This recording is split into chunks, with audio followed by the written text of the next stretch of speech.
Bonsoir à tous, merci de nous rejoindre sur la première. Voici les titres que nous allons développer dans cette édition. Les délais pour obtenir un extrait KBIS devraient rapidement se résorber. 4 agents sur les 6 promis par le pays ont été recrutés. Le transfert de cette compétence de l'État au pays sera effectif en 2024.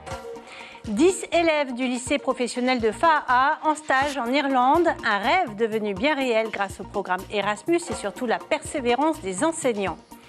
Dans notre page consacrée au territorial ce soir, nous irons du côté des Tuamotu de l'Ouest. L'une de nos équipes s'est intéressée au développement du tourisme à Rangiroa. Depuis lundi, nous recevons les représentants des listes en compétition. Ils ont 4 minutes chacun pour s'exprimer. C'est la règle du jeu. Ce soir, Jason Vi'i nous dira son ambition pour la jeunesse et l'environnement au sein du parti Yaura Tenun'a. Éric Minardi, représentant du Rassemblement national en Polynésie française et président du parti Tenati, a uni ses forces avec d'autres partis politiques pour former la plateforme Hau Maohi. Il est notre deuxième invité. Et puis si vous êtes pessimiste quant à la pérennité de la culture et des langues Maohi, ne manquez pas notre reportage consacré au Heiva Taurea, un souffle d'espoir. 3 à 10 mois de traitement pour obtenir un extrait KBIS, en quelque sorte l'acte de naissance d'une entreprise.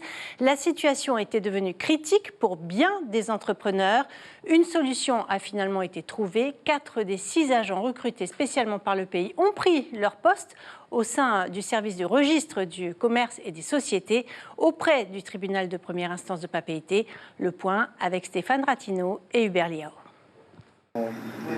S'il faut désormais résorber le retard, la décision du pays est un soulagement pour le monde économique. Les fédérations d'entrepreneurs ne cessent d'entendre les inquiétudes. La gestion du registre du commerce, un obstacle. À la Chambre de commerce arrivent aussi 1001 demandes. Le pôle entreprise est le premier interlocuteur des créateurs de patentes ou de sociétés. Le KBIS, c'est un passeport, une obligation pour investir, ouvrir un compte ou obtenir un prêt.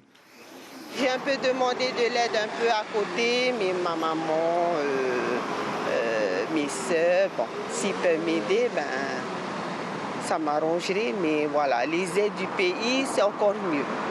Mais s'il n'y a pas de compte en banque, on ne peut pas avoir d'aide, on ne peut rien avoir. Non. Et ça t'inquiète pour ton projet là? Ah oui, ça m'inquiète beaucoup. Hein. Ouais, oui. Tu voulais commencer quand? Janvier, février, mars, peut-être juillet. Peut-être que ça va aller mieux en juillet, c'est ton espérance? Voilà. Désormais, tous les effectifs du registre de commerce sont là. Ils sont arrivés la semaine dernière. Leur formation aux singularités du droit local a débuté. Les entrepreneurs demandent à ce que les immatriculations en attente soient prioritaires. A priori, au cours du mois de mai, les délais seront à nouveau raisonnables, c'est-à-dire un mois. Aujourd'hui, une création de société pouvait durer 10 mois, autant dire un frein et une éternité. Quand l'administration est un peu trop contraignante, lente et tout, forcément, pour les chefs d'entreprise, c'est des difficultés supplémentaires à réussir dans leur entreprise. Et on prêche toujours pour un allègement, une facilité des tâches administratives, des contraintes administratives pour pouvoir bien travailler et développer l'économie du pays. L'économie a besoin de sérénité et de visibilité. Pour le registre du commerce, c'est juste désormais une question de semaine. Oui, et le transfert de compétences entre l'État et le pays doit être effectif dès janvier 2024 avec la mise en place de la plateforme numérique Infogreffe. Les habitants de Moorea ont été entendus. C'est en tout cas le message que le gouvernement veut faire passer à propos de Tem'e. Le pays envisage d'acheter le terrain d'une superficie de 18 hectares au prix de 12 000 francs le mètre carré. Le bord de mer dédié à la population fera 180 mètres. Un accès public avec parking, parcours santé, promenade et zone de vente de produits artisanaux et de terroirs sont prévus. La route d'accès aux riverains du Motu sera sécurisée. Concernant le projet hôtelier prévu sur le reste du terrain de Tem'e, le propriétaire Louis Van s'engage à ne construire aucun bungalow sur l'eau. On écoute la directrice des affaires foncières interrogée par Tita Wadoum. On a fait une offre de vente au pays de terrains qui appartiennent à un groupe local. Et nous avons été chargés d'étudier cette offre de vente. Donc nous ne sommes pas encore dans une acquisition. Cette acquisition, elle viendra dans un second temps. À l'heure actuelle, nous sommes dans l'étude du dossier et notamment du prix de vente, des conditions d'accès, de la topographie, des mutations dans la zone. Donc on en est à ce stade-là aujourd'hui. Et tout l'intérêt de ce travail, c'est d'apporter au gouvernement qui va prendre la décision d'acheter le bien, tous les éléments pour éclairer sa décision. À Aroué, ce matin, le RSM a organisé ses assises avec ses partenaires de formation, l'État, le pays, mais aussi les établissements de formation. L'objectif, définir et orienter les formations en fonction des besoins du pays. Les jeunes entre 18 et 25 ans peuvent intégrer ces formations à Tahiti, mais aussi à Ho, Hivaoa ou Tupuai. Les précisions du colonel Avenel Fabrice, chef de corps du RSMA, au micro de Sandro Ly. Les nouvelles formations, donc cette année, on a travaillé avec sur une formation qui a été développée, celle des surveillants de baignade. Et puis l'année prochaine, en 2023, on va intégrer des formations sur les plongeurs professionnels, par exemple, ou les métiers de l'esthétique et de la coiffure, ou bien encore les métiers d'agent d'aide à la personne. Et on va compléter cette formation-là par une filière de gestion écologe, qui va permettre de pouvoir gérer une petite pension en pensant à l'environnement dans lequel on est et à préserver les ressources. Et puis également une filière sur l'énergie renouvelable qui va permettre d'initier nos jeunes à la pose de panneaux photovoltaïques par exemple, ou bien à la récupération d'eau, de pluie, le traitement, mais toutes choses que les Paumotu font déjà, mais qui va nous permettre de les aider à améliorer leurs connaissances techniques et pratiques pour pouvoir ensuite le ramener chez eux et que ça contribue à leur autonomie.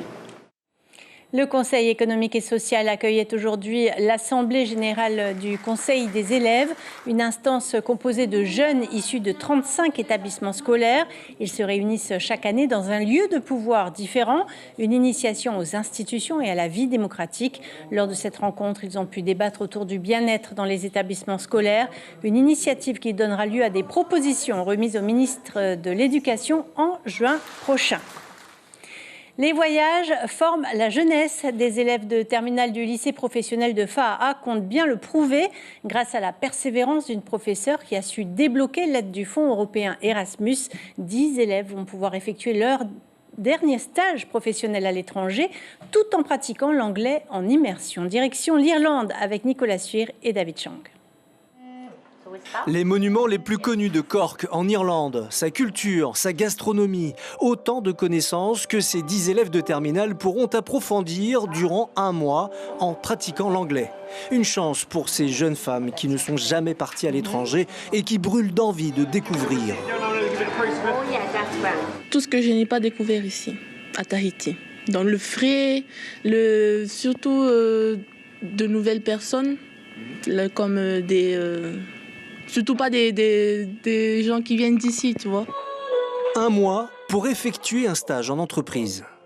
Il y a plus de choix au niveau des magasins et en plus elles ont la chance d'être dans des très très beaux magasins que l'on ne trouve pas en Polynésie, des magasins type Galerie Lafayette par exemple. Elles seront logées chez l'habitant afin d'être obligées de pratiquer la langue de Shakespeare. L'avantage, c'est d'écouter tout simplement des gens qui sont issus du pays plutôt que leurs profs, c'est-à-dire moi depuis 3 ans, et de s'habituer à un accent un peu différent aussi. L'établissement est fier d'annoncer que le projet prévoit également le départ de la classe de terminale de l'an prochain grâce au fonds Erasmus et à la continuité territoriale. C'est des jeunes qui, dans quelques jours, finalisent leur dossier Parcoursup. Pour certains, c'est aussi leur permettre de leur gagner en confiance et d'oser demander une poursuite d'études en métropole, voire peut-être dans quelques années oser faire une année de césure à l'étranger. Les élèves sont très excités et ravis de cette double expérience qui leur servira pour la suite de leur parcours. Je vais vendre des produits de beauté, des prêt-à-porter aussi, et que des produits de haute gamme. Ce voyage est une aventure qui leur apporte une ouverture d'esprit, un CV plus étoffé et peut-être plus de facilité pour entrer dans le monde du travail. En bref, au Tuamotu, la goélette Saint-Xavier-Marie Stella 3 a dû être tractée par le remorqueur de la Marine nationale, le Maroa, tombé en panne mercredi au nord de l'atoll de Tahanea. Le bateau est en route vers Tahiti.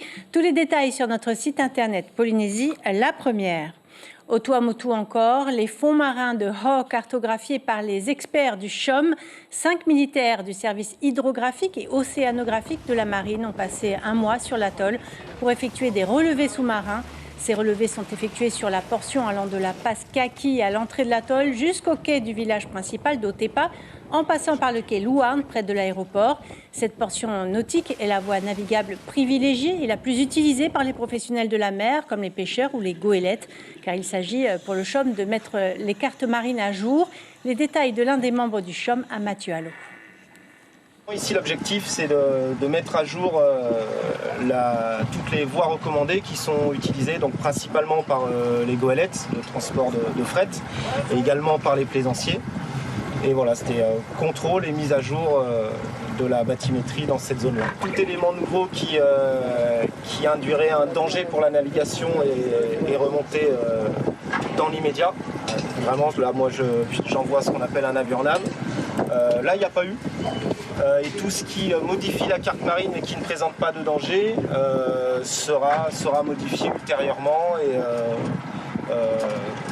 et au moment d'une nouvelle publication, une nouvelle édition de carte marine.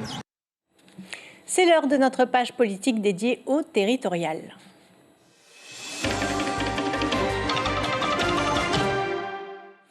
Cette annonce tout d'abord sur notre antenne radio ce matin. Lors de son interview consacrée au territorial des 16 et 30 avril prochains, le député indépendantiste Moetai Broderson a annoncé qu'il se présenterait à la présidence du pays. Ibrahim Abed Aziz l'a d'abord interrogé sur l'avenir politique d'Oscar Temaru. On écoute sa réponse. Sur la présidence du parti, il n'y a aucun débat. Oscar Temaru est notre métaux. C'est le fondateur du Tavini Huilatila. Et pour l'instant, nous n'envisageons même pas d'évoquer l'idée de le remplacer à la tête du Tavini Huilatila. Il sera très certainement tête de liste du Tavini Huilatila. Ce sera confirmé le 18 mars. Et donc je vous annonce ce matin que je suis candidat à la présidence. À la présidence du gouvernement. Voilà pour cette annonce du Tavini qui a fait grand bruit ce matin. Vous le savez, pour les territoriales, la Polynésie française est divisée en 8 sections. Ce soir, direction les Tuamotu de l'Ouest. Elle comprend les îles d'Arutua, Fakarava, Manihi, Takaroa et Rangiroa. Rangiroa, où le tourisme est un secteur déjà bien développé. Les chiffres se sont améliorés en 2022 après la crise Covid. Mais selon les prestataires, il y a encore du chemin à faire. Sur place, Ali Hoetef Afana et Marcel Bonneau. Cette passe est devenue une attraction touristique. Plus d'une dizaine de bateaux, excursionnistes ou plongeurs, profitent de la richesse de ce coin de l'île, de quoi développer le tourisme. Mais encore, faut-il prévoir le coût du carburant. Dans mon secteur, la seule chose que je peux dire, vu qu'il y a eu une augmentation très très forte de l'essence, des carburants, surtout de chercher de baisser, faire vraiment un effort parce que bon, c'est très important, et pas seulement pour nous excursionnistes, mais pour tous les secteurs touristiques, que ce soit des excursions sur terre, comme dans les îles hautes, pour les clubs de plongée, un peu pour tout le monde. Dans les hôtels et pensions, si l'activité a bien repris en 2022, les prestataires sont persuadés que les chiffres peuvent être meilleurs avec le retour des touristes locaux, mais... Le coût de l'avion pour venir, pour se déplacer, c'est horriblement cher. Si les prix sont moins chers, les gens vont voyager. Au lieu d'aller à Las Vegas, au lieu d'aller en Amérique, ils voyageront dans nos îles. Mais c'est trop cher. Plus de touristes sur l'île signifie également plus de clients dans les magasins de proximité. À Rangiroa, les responsables des commerces se voient plutôt comme des acteurs touristiques. Je pense qu'il serait intéressant de pouvoir proposer de créer une catégorie particulière ou de nous reclasser, ces petits commerçants des îles, ces petits commerçants de proximité, de sorte à ce qu'on puisse devenir aussi des acteurs touristiques. Parce qu'on est dans ce gros paquet de commerçants avec tous les grosses entreprises de Tahiti. Et au final, ça nous porte un peu préjudice parce qu'on est régi sous les mêmes lois, on est régi sous les mêmes obligations, alors qu'on n'a pas les mêmes contraintes. C'est clair et net, on a énormément de Airbnb, de pensions, d'hôtels, et ce sont ces clients, ces touristes qui vont venir consommer chez nous, mais aussi les personnes qui travaillent de ce tourisme. Rangiroa est une destination phare pour les touristes étrangers et locaux. Aujourd'hui, elle ne demande qu'à se développer au profit des habitants. Et on va parler de Rangiroa et des Tuamotu de l'Ouest avec vous, Jason Vi'i, bonsoir. Vous représentez le parti Yaoura Tenun'a qui se présente au territorial. Exactement. Merci d'être avec nous ce soir. Je rappelle Merci que vous avez 4 minutes pour expliciter vos idées. On vient de le voir, les habitants de Rangiroa ont des attentes sous forme d'aide, notamment en matière de carburant. Vous pensez que le secteur touristique devrait bénéficier, comme aux pêcheurs, d'un carburant détaxé ? Complètement.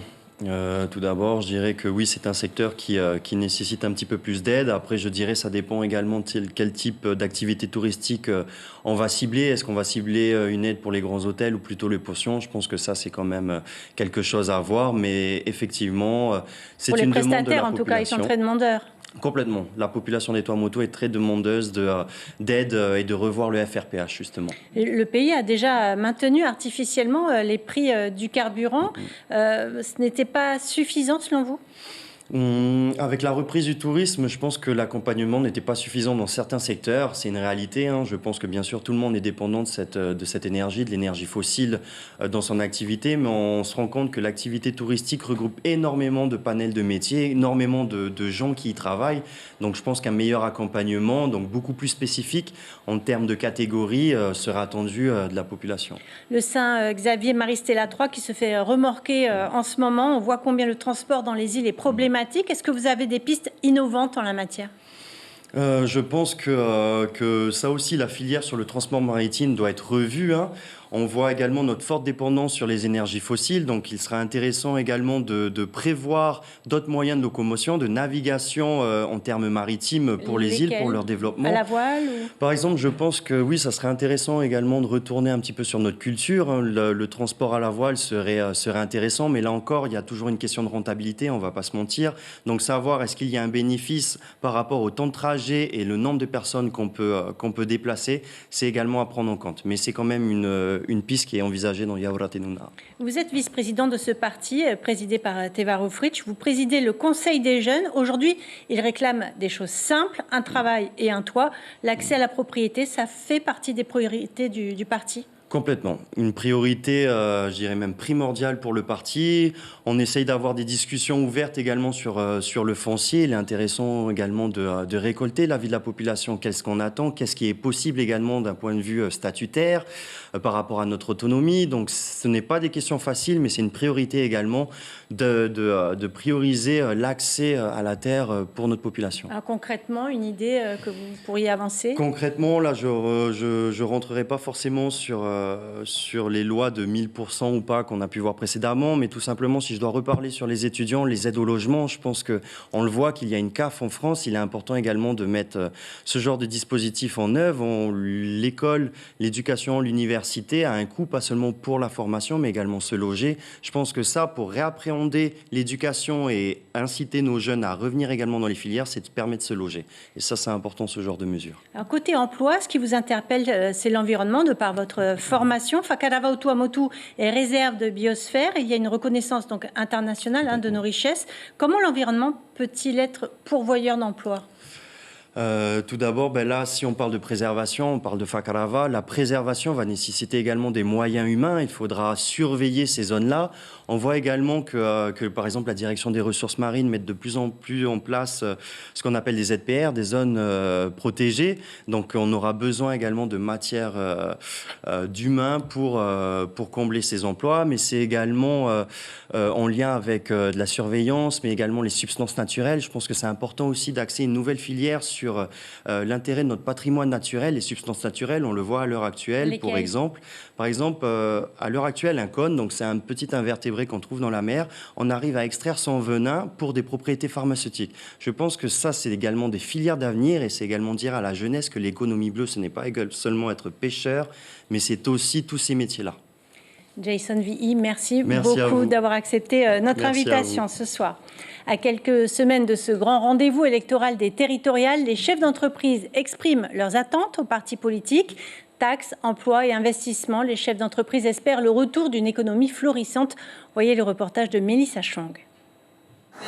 Quand les touristes prennent du bon temps, Stéphane, lui, est heureux. Son restaurant-bar, c'est son navire. S'il a été quelque peu chahuté pendant la crise sanitaire, l'objectif aujourd'hui est de le maintenir à flot. Et pour cela, il attend des améliorations en tant que commerçant du monde de la nuit. Je pense qu'il faudrait retravailler sur des transports de nuit, des vrais transports de nuit, qui seraient pas seulement pour ceux qui viennent faire la fête à Papeete, qui rentrent chez eux en sécurité, mais aussi ceux qui travaillent la nuit. Ça évite de déplacer un membre de sa famille pour venir se récupérer pour rentrer à la maison. Enfin, c'est un plus. Et la journée, c'est indispensable, mais la nuit aussi. Rendre plus accessibles les transports de nuit, mais aussi rendre la ville plus sûre. Pour Dani Dana, le poumon économique qu'est Papeete ne doit plus suffoquer, d'autant que de gros efforts ont été faits pour dynamiser le centre-ville. Ce que je voudrais dire aux élus qui nous regardent, c'est vraiment de se concentrer sur le centre-ville. Et s'ils veulent séduire des électeurs ici à Papeete, eh bien, il faut prévoir des investissements importants pour rénover ce centre-ville. Ça a déjà été fait à la promenade de Nice, donc continue dans cette lancée. Et voilà, on compte sur les politiques pour trouver des solutions pour nous. Du côté de la Fédération Générale du Commerce, on réclame moins de taxes et plus d'attention sur l'aspect provisoire de la contribution pour la solidarité mise en place depuis le 1er avril 2022. La TVA sociale était certes peut-être nécessaire, mais elle doit être provisoire parce que ça handicape toutes les sociétés. Elle est aussi productrice d'inflation et pour une meilleure compétitivité, il faut qu'elle est effectivement provisoire dès lors qu'elle aura rempli sa mission. Afin de travailler main dans la main avec les futurs élus, les chefs d'entreprise souhaitent plus de dialogue pour un objectif commun, faire fleurir l'économie du Fénois. L'économie, on en parle avec vous, Éric Minardi. Bonsoir, vous êtes député européen au sein du groupe Identité et Démocratie. Pour ces territoriales, vous représentez le mouvement citoyen baptisé Hau Maori. On vient de le voir dans le reportage, les attentes des acteurs économiques de la capitale notamment. Qu'est-ce que vous leur répondez? Est-ce que la contribution pour la solidarité, la fameuse taxe sociale, sera supprimée si vous êtes élu? Nous souhaitons la supprimer, en effet. Yarana à Sibel, Yarana à tous nos téléspectateurs et à tous nos sympathisants de la plateforme Hau Maori. Pourquoi la supprimer? Je pense aujourd'hui que c'est une taxe que tout le monde paye, y compris, disons, les petits. Et je pense que c'est une taxe qui n'est pas toujours efficace. Injuste, finalement. Injuste. Vous avez décidé pour ces élections d'intégrer une plateforme, un mouvement citoyen avec plusieurs partis, comme Hau Maori Tiama de Tauhitinena ou Ati Amai de Heiaparau, pour ne citer que. Vous arriverez à vous entendre? Je pense, oui. Bon, je voudrais dire tout d'abord que notre tête de liste au Toronto de l'Ouest, c'est Titaina Parker, qui est une chef d'entreprise, qui a donc une ferme aquacole, qui a une ferme perlière. Et donc le deuxième, c'est Manu Aniva de Rangiroa. Les listes sont déjà montées, alors du coup, dans votre plateforme. Elles sont en grande partie, disons... Parce que ce n'est pas le cas pour tout le monde, c'est assez compliqué. Oui, c'est exact. Mais bon, on y arrivera, surtout qu'on a cinq partis, et donc nous trouverons des candidats dans chacune des circonscriptions. Je voudrais dire que on n'a que 4 minutes, donc je voudrais développer notre programme. Pour les Toronto de l'Ouest, nous souhaitons développer des fermes aquacoles, permettant de mettre en place donc des nurseries de rori, qui permettraient donc de donner du travail aux habitants de Tuamotu, avec en plus le rori est un produit qui est vendu relativement à des prix intéressants. La création aussi d'une usine de transformation de poissons. Nous souhaitons aussi former des greffeurs polynésiens, ce qui donnera donc de l'emploi à nos jeunes polynésiens. Le tourisme, bien entendu, puisque dans les îles, on pourrait, disons, donner des perspectives à des familles pour qu'ils créent des pensions donc, de famille. Je me bats au Parlement européen pour l'Université internationale de la mer, qui, elle aussi, permettrait donc de donner des emplois à nos jeunes. Est-ce que vous avez été entendu, parce que effectivement vous portez ce projet au niveau européen, vous êtes au Parlement depuis 7 mois environ, est-ce qu'il y a...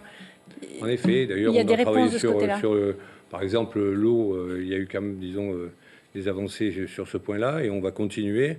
Il y a aussi, disons, l'eau potable, parce qu'il est totalement anormal qu'on n'ait pas d'eau potable dans certaines de nos îles, ou même dans la presqu'île. Mais bon... J'aimerais aussi que l'on augmente le prix du copra pour pouvoir ramener, disons, une partie de ces personnes qui sont autour de la cathédrale et qui, malheureusement, disons, n'ont pas beaucoup d'emplois, mais ils pourraient peut-être retourner chez eux et travailler le copra. J'aimerais aussi créer un Sénat, nous aimerions, excusez-moi, mais un Sénat des archipels, donnant plus de pouvoir donc, aux Iliens, ou alors un conseil des sages quelque part. Car depuis donc, la mise en place de la prime majoritaire, il s'avère que les îles ont été un peu délaissées et non plus, disons, le même pouvoir que ce qu'ils avaient avant. Vous voudriez réformer le mode de scrutin ? Un petit peu, oui. Mais bon, ça, on le reverra, disons, lorsqu'on sera au pouvoir. La construction aussi d'une route traversière entre Faa et la presqu'île, car les enfants qui se lèvent à 3 heures du matin pour aller à l'école à Papeete, franchement, on pourrait trouver des solutions. D'autant qu'entre Faa et la presqu'île, tous les terrains appartiennent au pays, et donc il n'y aurait pas d'expropriation. Nous voulons aussi, disons, créer une compagnie maritime, car il ne faut pas oublier qu'avec l'augmentation des produits suite au Covid, il y a eu quand même des augmentations de marchandises et de matières premières importantes. Il y a une inflation galopante et 2023 va être une année difficile pour la population. Certains ne peuvent même plus se nourrir convenablement. Donc il faut penser assez à cela. De plus, donc, aujourd'hui... Il vous reste 5 secondes. Bon, là, je voudrais donc, pour les 5 secondes, dire à toute notre population, votez la plateforme Aumaoi. Votre message est entendu. Merci beaucoup, Éric Minardi, d'avoir été avec nous ce soir. Ainsi se referme cette page consacrée au territorial.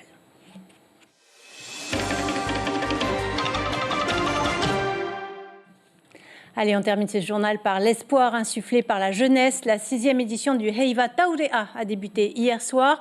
3 des 10 collèges en lice sont produits sur la scène de Toata. Les élèves s'affrontent dans 2 catégories, danse et orchestre traditionnel. Les festivités ont démarré avec la cérémonie d'ouverture. Kaline Yenar et David Chang y ont assisté.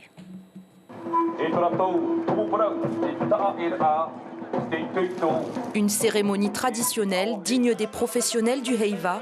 Les élèves des 10 collèges participants sont tous réunis pour présenter le thème qu'ils ont choisi au public venu en nombre les applaudir. Je viens tout simplement le soutenir son école. Ce sont des jeunes et il n'y a aucun adulte qui est sur scène, même dans l'orchestre en fait. Et ça permet aux élèves de s'intéresser plus à notre culture qui se perd un peu plus dans le temps en fait. C'est ce que j'aime bien en fait. Les premiers à ouvrir les festivités, le collège Anne-Marie Javoué, de la 6e à la 3e, ils forment une seule troupe de danse et un seul orchestre. Pour beaucoup, c'est la découverte de Toata. Un peu stressée parce que j'ai jamais dansé sur une grande scène. Je me sentais contente d'avoir réussi. Pas du tout stressé, au contraire, j'étais carrément content, j'avais le moment quand je suis monté, ben voilà, c'était juste ça. Première fois sur Toata ? Ouais, première fois, c'est vraiment un grand honneur. Hein. T'as envie de revenir ? Ouais, assuré, j'ai envie de revenir là, j'ai envie de danser encore sur la scène de Toata. Le thème choisi par ces collégiens, l'histoire d'une déesse, celle qui offre en cadeau une fleur en guise de remerciement pour la construction du premier marais de Bora Bora. C'est la légende de l'hibiscus rouge, Te Aute Ura. La fleur de la déesse de l'océan qui s'appelle Rufo Uratapu. La couleur rouge, ça représente la déesse des hibiscus qui vient de la mer. Voilà. C'est toi qui as incarné la déesse ce soir ? Oui, c'est moi. Le Heiva Taurea, c'est jusqu'au 11 mars, date de la remise des prix. Et je vous rappelle l'information principale de cette édition. Les délais pour obtenir un extrait CABIS devraient rapidement se résorber. 4 agences sur les 6 promis par le pays ont été recrutées au registre du commerce et des sociétés auprès du tribunal de première instance. La situation était devenue critique pour bien des entrepreneurs. Le transfert de cette compétence de l'État au pays sera effectif en 2024. Au programme de votre soirée sur la première, la série Le Mystère Kendrick, suivi du documentaire consacré à la chanteuse Sheila, toutes ces vies-là. Ainsi s'achève ce journal. Demain, les premiers journaux seront diffusés en radio dès 6h30 en tahitien par Abinera Temata Hotoa, puis par Tita Wadoum à 7h. Passez une excellente soirée sur nos antennes et à demain.